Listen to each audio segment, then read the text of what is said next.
उत्तराखंड के ऊर्जा और आवास सचिव आईएएस मीनाक्षी सुंदरम को उनके ही सचिवालय स्थित कार्यालय में जान से मारने की धमकी मिलने और मारपीट का मामला सामने आया है, जिससे सचिवालय सुरक्षा पर गंभीर सवाल उठ रहे हैं। देहरादून एसएसपी को दी गई शिकायत में बताया गया कि बेरोजगार संगठन अध्यक्ष बॉबी पवार अपने 2 साथियों के साथ सचिव मीनाक्षी सुंदरम के ऑफिस में घुसा और उनसे दुर्व्यवहार करते हुए जान से मारने की धमकी दी, जिसके बाद वरिष्ठ निजी सचिव कपिल कुमार ने तुरंत एसएसपी देहरादून को मामले की शिकायत दी। पुलिस ने आरोपी बॉबी पवार और उनके 2 साथियों के खिलाफ मामला दर्ज किया है। वहीं बेरोजगार संगठन अध्यक्ष बॉबी पवार का पक्ष सामने आया है। उन्होंने कहा कि आईएएस मीनाक्षी सुंदरम से एमडी यूपीसीएल अनिल यादव के सेवा विस्तार को लेकर सवाल किया था, जिस पर अधिकारी ने उल्टा जवाब दिया। साथ ही उन्होंने सीसीटीवी फुटेज की मांग भी की है और कहा इसकी निष्पक्ष जांच होनी चाहिए। एफआईआर डालकर आप उसके नीचे लिख दीजिए कि आप आइए और गिरफ्तार हो जाइए, हम खुद आ जाएंगे। गिरफ्तारी का डर नहीं दिखाओ। अगर हम गलत हैं, सत्यता की पुष्टि करिए कि गलत कौन है। जो करोड़ों डकार गए इस प्रदेश के, वो गलत हैं या हम गलत हैं।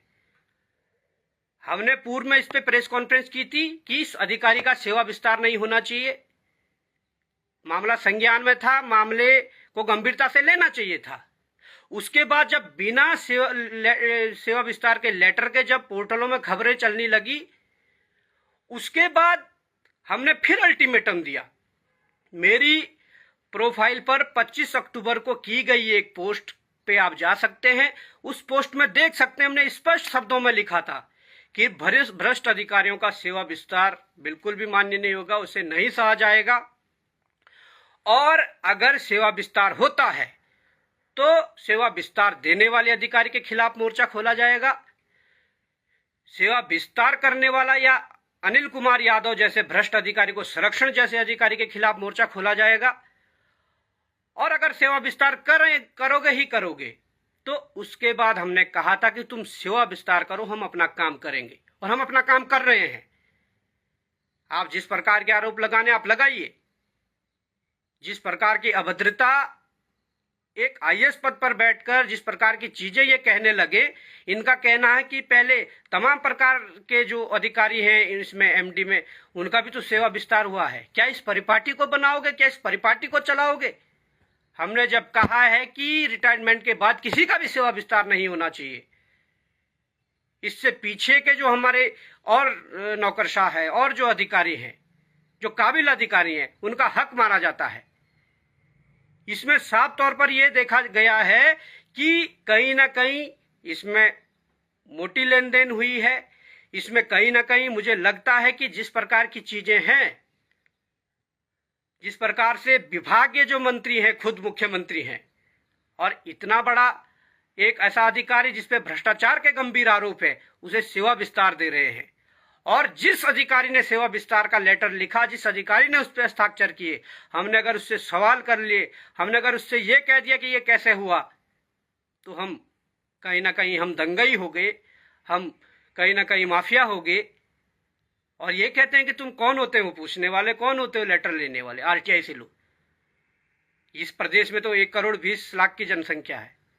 अरे क्या हम पाकिस्तान से आए हैं या बांग्लादेश से आए हैं? ये स्पष्ट तौर पर बता देना चाहता हूं। इस प्रकार की जो कार्यशैली है, ये कतई बर्दाश्त योग्य नहीं है। आज भले ही कई एसोसिएशन समर्थन में आ जाएं, आज भले ही चीजें जो भी हो, आज भले ही यहाँ डीजीपी के तक स्टेटमेंट छप रहे हो, आप छापिए। और अगर गिरफ्तारी बनती है तो आप गिरफ्तारी करिए। आपको इतनी मशक्कत करने की भी जरूरत नहीं है। जो जांच अधिकारी है वो मुझे व्हाट्सएप पर एक मैसेज कर दें, एफआईआर की कॉपी डाल दें और लिखें कि आपकी गिरफ्तारी होनी है, तो हम खुद आ जाएंगे। वहीं कांग्रेस ने इसको दुर्भाग्यपूर्ण बताया है। कांग्रेस प्रवक्ता गरिमा दसौनी ने मीडिया से बात करते हुए कहा कि उत्तराखंड एक शांतिप्रिय प्रदेश है, इसकी जांच होनी चाहिए, जिसके बाद ही सही और गलत सामने आएगा। बहुत दुर्भाग्यपूर्ण है पूरा प्रकरण, बहुत ही शर्मसार करने वाला है, क्योंकि उत्तराखंड एक बहुत ही सौहार्दपूर्ण वातावरण है उत्तराखंड का, और लोग हमें बहुत ऊंची दृष्टि से देखते हैं। और ये एक अपवाद है, ये एक एक्सेप्शनल केस है जिस तरह का सचिवालय में जो प्रकरण कल घटित हुआ।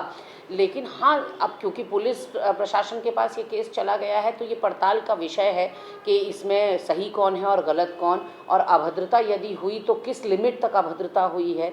कहीं किसी को टारगेट करने की कोशिश तो नहीं हो रही, कहीं पॉलिटिकल वेंडेटा तो नहीं है, कहीं बदले की भावना से प्रेरित ये पूरा मामला तो नहीं है। ये सब अभी भविष्य के गर्भ में है और इसकी पड़ताल गहनता से होनी चाहिए, क्योंकि इस तरह के मामलों की पुनरावृत्ति नहीं होनी चाहिए। एक शीर्ष स्तर पर बैठा हुआ अधिकारी बहुत पढ़ लिख कर मशक्कत करके वहाँ पहुँचता है जहाँ मीनाक्षी सुंदरम है, वहीं दूसरी ओर बेरोजगार संघ का अध्यक्ष बॉबी पवार, जिसका अपना समाज में एक स्थान है, युवाओं के का हृदय सम्राट जिसको कहा जाता है, और कहीं ना कहीं एक प्रेरणा स्रोत हैं वो युवाओं के लिए प्रदेश के, जिन्होंने हमेशा युवाओं की जो कष्ट और पीड़ा है, जो युवाओं की बात है, वो मुखरता से उठाने का काम किया। एक नहीं कई बार जेल होकर आ गए हैं बॉबी पवार केवल जन समस्याओं को लेकर।